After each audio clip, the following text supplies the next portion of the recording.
دستمو ول کن. نمیخوام ول کنم. همسر رو صدا میزنم. صدا بزن.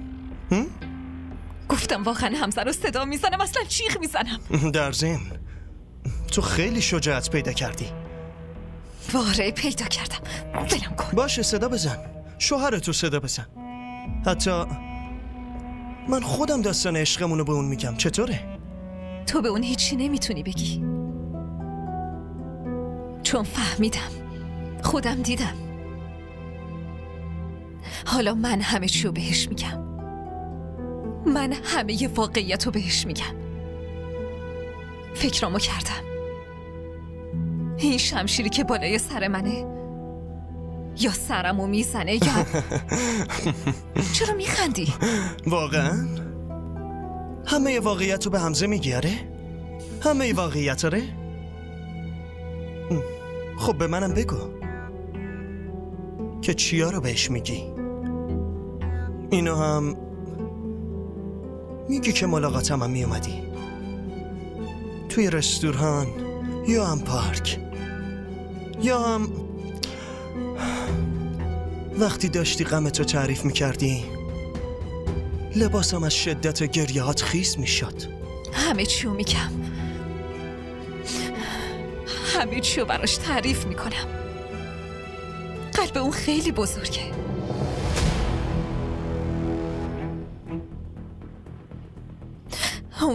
اون به هم فرصت میده از خودم دفاع کنم. میدونی حال قلب مرد برای عاشق قبلی زنش هیچ وقت بزرگ نیست. آره درسته که شوهرت کشور خارجی درس خونده، روشن فکرم هست و شایدم با دوست پسر قبلیت هیچ مشکلی نداشته باشه. اما حال جون حرف زدن از خودش روش داره. یکی تعریف کردن تو و یکی هم وقتی من تعریف میکنم. حالا یه نقطه محرم رو به مجرم تبدیل میکنه. میدونی که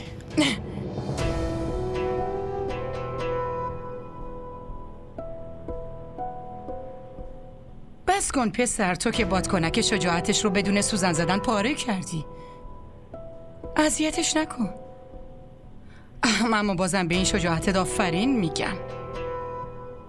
توی یه روز روشن اونم وسط خونه دارین گله و شکایت میکنی؟ اگه یکی اومد چی؟ مثلا الان من اومدم. خب انکار میکردیم همونطور که قبلا انکار کرده بودیم. مگه نه حاله؟ نه، چیزی که به چشم دیده بشه و به گوش شنیده بشه رو نمیشه انکار کرد. تو منو دست کم نگیر. تا آخر عمرتون نمیتونین ثابت کنین و در ضمن اونقدر خوب نیستین که از آسمون فرشته ها بیان و براتون شهادت بدن. واسه همین بی سر و صدا هر جوری که داره پیش میره رو بذارین پیش بره.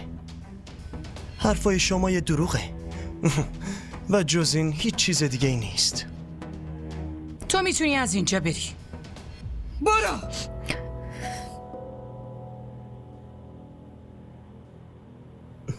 من میدونم شما همیشه پشتشین، اما منم کاملا آمادم. تا که اینو به بدترین حال ممکن نرسونمش خیالم راحت نمیشه. تو کاملا درست گفتی. من پشت سرش وایستادم، اما فقط برای هل دادنش.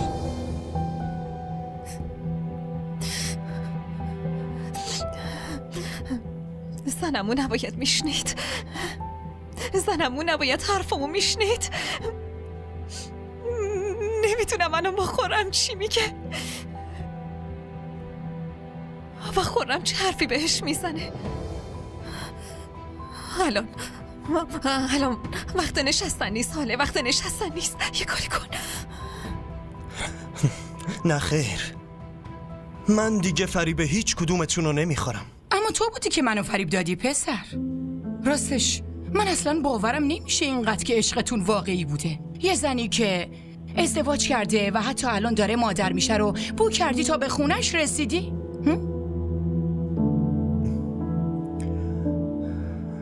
دارین منو سگ میکنین؟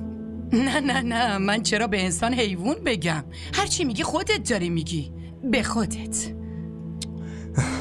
نه شما میتونین بگین، اما اگه بگید شطور مناسب تره. شطور؟ چون شطور هیچ وقت نمیبخشه و منم حاله رو هیچ وقت نمیبخشم. من به خاطر عشقش نه، بلکه برای نفرت و انتقام گرفتن ازش تا به اینجا رسیدم. اونو میذارم تو قبر و بعد نفس راحت میکشم.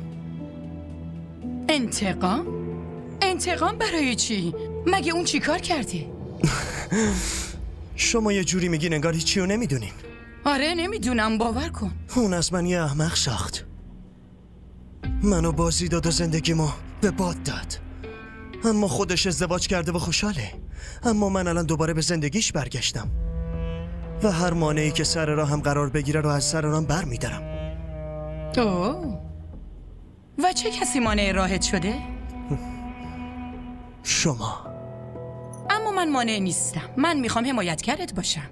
من به حمایت کسی نیاز ندارم، من به تنهایی لشکرم. آره درسته، شاید باشی اما یادت باشه 10 با 1 11 میشه. من نمیفهمم چرا دارم به حرفاتون گوش میکنم.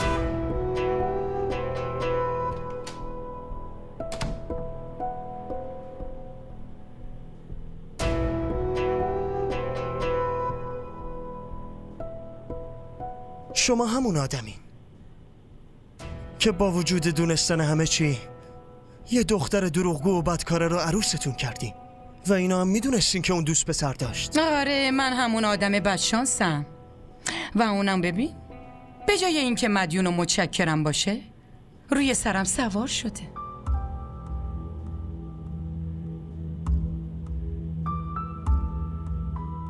خب چرا اونو عروستون کردین؟ این کارو نمی کردین دیگه. از نظر مامان بزرگ عموش که اون یه دختر بیگناه و معصومه، اشکاشو اون صورت مظلومش روی همه عیباش پرده میندازه و خودت هم اینو خوب میدونی نه؟ تو هم فریب همین مظلومیتشو خوردی. اما به جای اینکه سپاسگزارم باشه رو سرم سوار شده. این حس مثل خنجر توی قلبم فرو میره. پسر خوش اخلاقم، پسر باهوشم، لیاقتش این دختره نبود. از من چی میخواین؟ تو میخوای من توی این بازی مثل یه تماشاچی ساکت بشینم و تماشا کنم؟ خب درسته، ولی خورم در آخر تو باید برنده بشی. قبوله؟